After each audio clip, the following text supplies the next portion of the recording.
I think a lot of these old first-person shooters from the 1990s are kinda like drinking a good beer. Sure, they might have a different label, a different brewing method and taste, but if you like one of them, well, chances are you're gonna like a lot of the others as well. And just like drinking beer, there's nothing better than unwinding after a hard day and killing a bunch of pixelated enemies in a video game that was made over 20 years ago.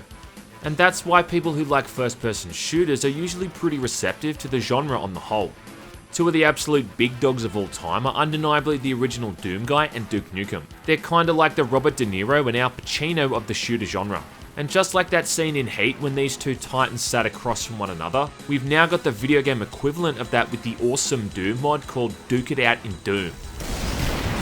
I came, I saw, I kicked ass. We had Duke Nukem crossover into Half-Life with Half Nuked, so why not put Duke into Doom next? Seems like the next logical step, right? Duke It Out in Doom is basically a weapon pack for Doom, replacing all of the items and weapons with those from Duke's arsenal and lineup. Along with a whole heap, and I do mean a whole heap, of these cheesy one-liners. I mean, would it really be Duke Nukem if he wasn't cracking insults every 2 seconds? Yeah, I don't think so. I'm a mushroom cloud laying motherfucker. Now, I did check this mod out a few years back, and I've been meaning to do a video on it for a long time, but, you know, life got in the way and shit happens. And I could have sworn I originally played this in Z-Doom, but it seems now the only way to play it is with the Edge source port. A source port that's older than the majority of Fortnite's player base. Hail to the king, baby. And because I'm a 30-year-old boomer that can't go 30 seconds without talking about old shooting games like some kind of obsessively compulsed asshole, I thought I'd do a video on the whole thing to try to make people feel bad for not having played it. So Duke It Out in Doom, or just Duke It Out as I'm going to call it for the rest of the video, doesn't reinvent Doom or change the levels or any of that kind of stuff. It's just like I said before, a weapons and items pack, so the original enemies and maps from Doom 1 and 2 are still the same. It's just bringing together two of the best series in the whole FPS genre, Doom and Duke Nukem. And if you don't like either of those series, well, all I've got to ask is, why didn't your parents love you? Now, I would recommend playing this with Doom 2 instead of Doom 1, only because you get to play around with the weapons a lot quicker, and don't have to deal with the slow rolling of weapons from the first game, but I mean, either way, the end result is going to be largely the same. Duke It Out in Doom does make some obvious changes to the items you find, so obviously things like health and armor bonuses are replaced, and Doom's medkits are replaced with Duke 3D's medkits. The Soul Spheres are replaced with Atomic Health, which instead of giving you 100 health points now only gives you 50, but still up to a maximum of 200. But then there's a few other additions that you might not see coming. For starters, instead of the Mega Armor, now you've got a 6-pack of beer instead, which you can keep in your inventory to chug back whenever you need it for 50 quick health points, along with Duke burping for the next couple of minutes like he's Leonard in Redneck Rampage. This alcoholic trend is continued with the whiskey bottle, which replaces the Megasphere, though the whiskey only maxes out your health and not your armor. Ah, much better. Instead of the Berserk pack, you've now got Duke's Steroids, which gives you increased melee damage, but just for a period of time instead of the remainder of the level. But you also now get invulnerability while it's active, so you can really make those demonic bastards pay for shooting down your ride. With the light amplification visor, it's now been replaced with the night vision goggles from Duke Nukem 3D, which, like the 6-pack of beer, you can keep in your inventory to use whenever you need them. It can make some of the darker areas a lot easier than they're supposed to be, though, considering there is certain maps that were made strategically dark to confuse the player. Well, like with the Monster Condo in Doom 2, for instance, you can give yourself perfect visibility for pretty much the entire level.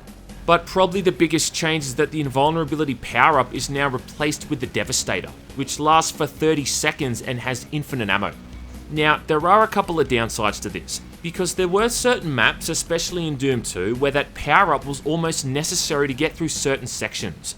Like that part where you're up against that teleporting cyber demon in the refueling base. And if you got bad RNG and this dickhead teleported right in front of you, well, you'd really hope you had that power-up still active, or else you were fucked. Or in the spirit world again in Doom 2 when there's a bunch of Arachnotrons and 2 goddamn spider masterminds. I mean, good luck killing both of these guys without invulnerability. But then there's other times when it helps make certain areas a complete cakewalk. Like in the courtyard again in Doom 2, where you've got this giant area to just circle strafe around and obliterate every single enemy. And you can pretty much just schwack everything before the power up runs out. But still, I do think it's a good way of integrating the weapon into the mod without cluttering down the weapon loadout, so overall it's been integrated pretty well. What about the rest of the weapons? Well, I'm so glad you asked. So you start off with the pistol, no big surprises there, though for some reason they've used the sprite from Duke Nukem 64 instead of the one from Duke Nukem 3D. This thing is pretty good against the zombie men and the shotgun sergeants, and even the imps to an extent due to its high firing rate. Once you get the shotgun though, you'll probably never use this thing again. The shotgun also for some reason uses the sprite from Duke Nukem 64, which looks more like a Spaz 12, whereas the original looked a lot more like a Winchester 1300. This thing though, I gotta say, does FPS shotguns proud. It sounds and it looks good, and it does really good damage, killing enemies like the Pinky Demons in around 2 shots, whereas sometimes in Doom it could take up to 3. It also has a really cool alternate fire mode where you can fire it quickly without the pumping animation in between shots. Then it's also got alternate ammo which comes in the form of explosive shells. If this was the only weapon they got right in this whole mod, I'd still have been a happy man. More guts, more glory. In the 4th weapon slot, you've got expectedly the Ripper, or the chain gun cannon, and there's not much to say about this. I mean, it pretty much functions exactly like it did in Duke Nukem 3D. And again, it uses separate ammo from the pistol. You get pistol ammo from pistol magazines, and with the Ripper, that's in the form of boxes of ammo. Who wants some? This time though, the Ripper does have an alternate fire mode where it fires a little bit slower but fires off 3 shots instead of 1. Though there's not really any real reason to use this because overall the damage output seems to be about the same as it is when it's fired normally. If you've played Duke Nukem, well then you know what's going to come next with the 5th and the 6th weapon slot, and that's the RPG and the pipe bomb. The RPG is the same sprite again from Duke Nukem 3D, with the pipe bomb being the sprite from Duke Nukem 64, and pipe bomb pickups replacing the single rocket pickups, whereas boxes of rockets serve as ammo for the RPG. This RPG and the way it's been worked in here though is just fucking glorious. I mean, this weapon has really come across so well into the Doom engine, and it even comes along with that same looking explosion sprite from Duke Nukem 3D.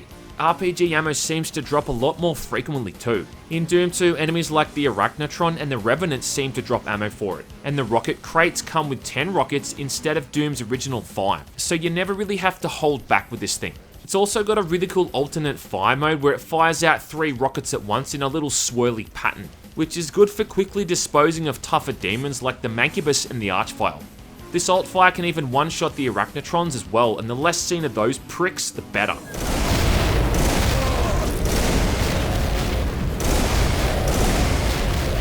In the 7th slot, you've got both the Shrinker and the Expander, both using the weapon model from Duke Nukem Forever.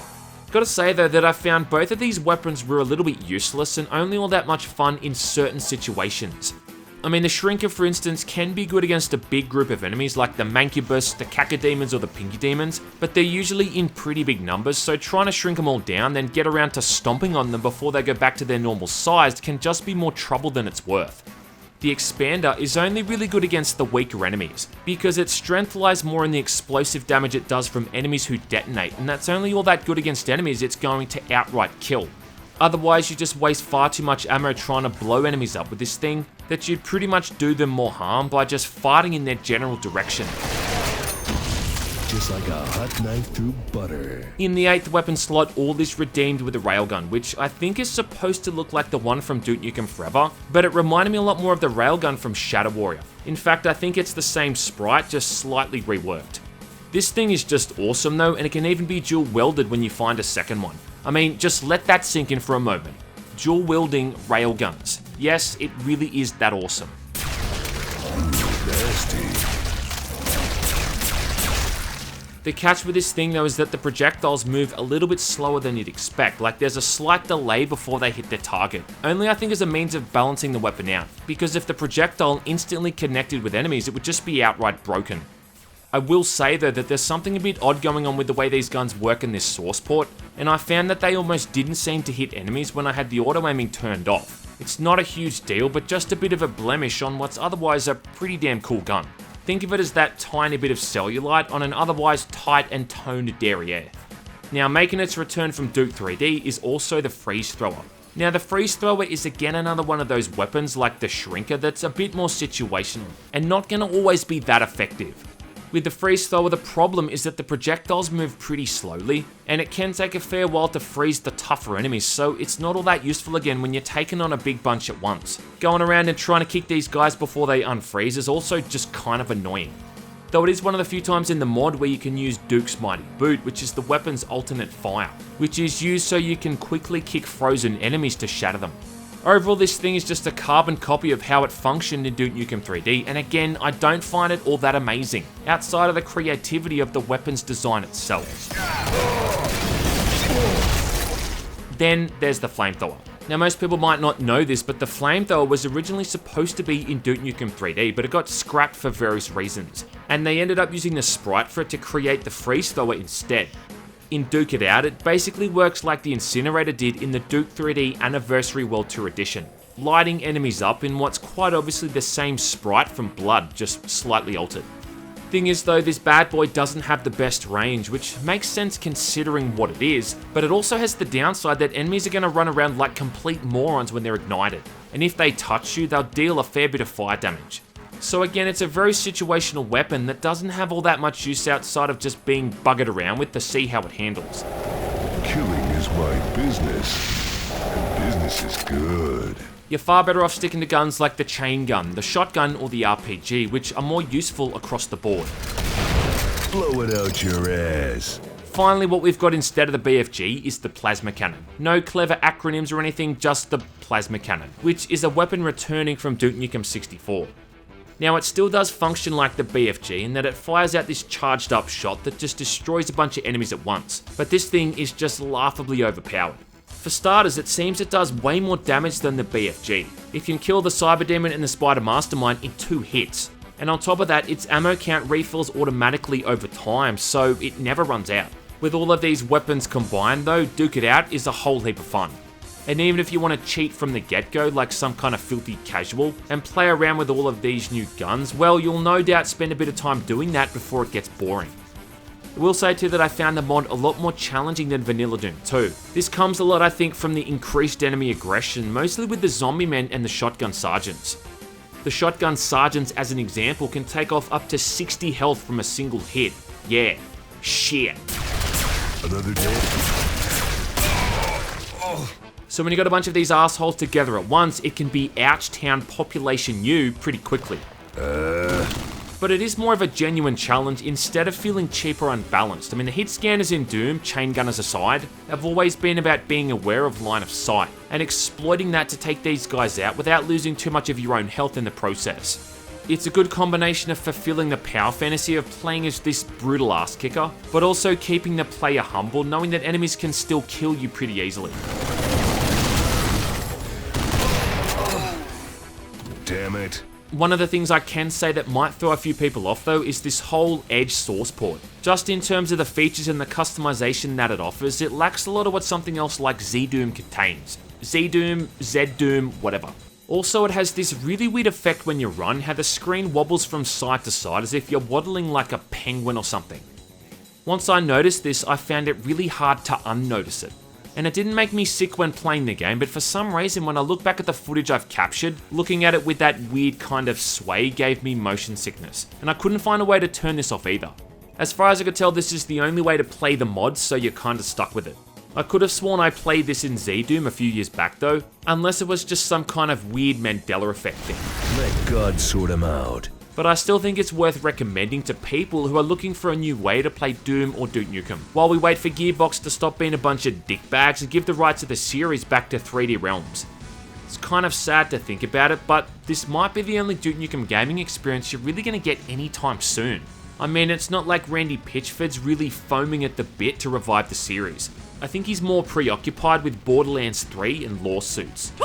So, while we all wait for Doom Eternal or Wrath Aeon of Ruin to come out, at least there's solace in knowing that we can still get our boomer fill with a mod like this. Hail to the king.